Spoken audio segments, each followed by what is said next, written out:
Hitler held a number of referendums. Doesn't this just prove that referendums lead to demagoguery, mob rule? No, you don't have to go back 80 years to Hitler's plebiscites about changing the power structure. You can just go back to March 2014 and vote on the Crimea Peninsula, where Putin put an issue on the ballot within a few days. And there was no choice to vote no. There was no choice to really have an alternative. It was only one direction. And these kind of so-called referendums are, of course, a total misuse of the tool. And it depends again, both elections and referendums, they can be misused by undemocratic rulers.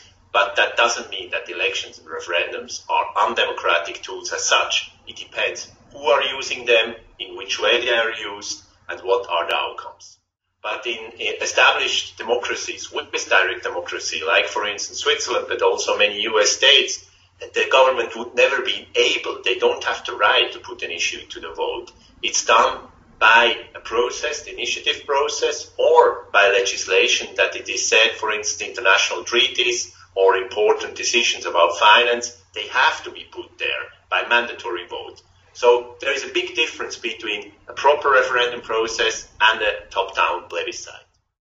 So Hitler held some referendums, sometimes called plebiscites. I don't think anyone seriously would argue that all the bad things that happened under Hitler, the demagoguery and the mob rule, I don't think anybody would seriously argue that they happened because he held plebiscites. Because I think any reasonable person understands that plebiscites or not, that was a very problematic regime, party, and leader. So I think the notion to suggest that somehow because he held plebiscites, that was the cause of all the bad things that happened in Nazi Germany.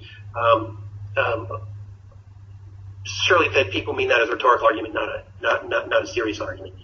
But turning to the serious argument, which is well, is there a danger of mob rule? I think there's always a danger in democracy that the majority will not respect the rights of the minority. That's why many democracies build in various forms of checks and balances. They have constitutional provisions which protect rights of groups. And you need those. You need those whether you have representatives or not.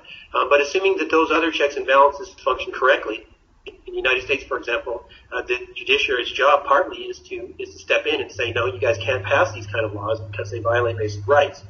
As long as your other institutions function correctly, you're at no more risk under direct democracy than under representative democracy. And it's actually an interesting case in point.